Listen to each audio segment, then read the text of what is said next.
শ্রমিক কল্যাণ ফান্ডের টাকাও লোপাট করেছেন এস আলম।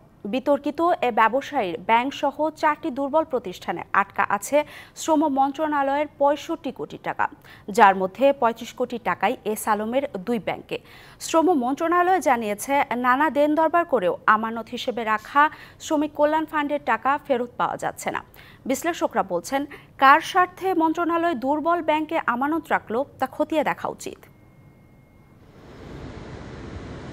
প্রতিটি রপ্তানি চালান থেকে একটি অংশ শ্রম মন্ত্রণালয় গঠিত তহবিলে জমা দেন রপ্তানিকারকরা, যে টাকা শ্রমিকদের কল্যাণে ব্যয় হওয়ার কথা।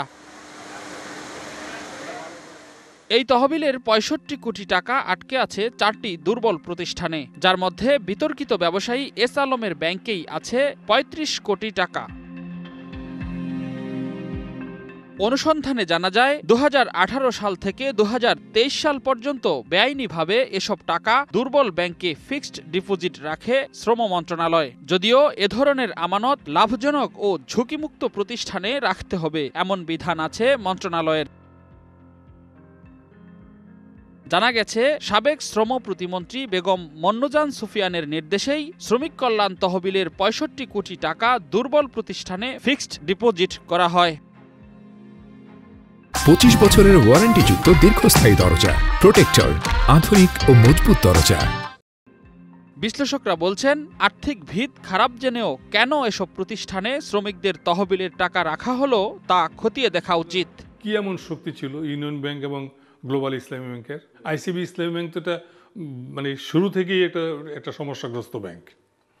এদের কি শক্তি ছিল?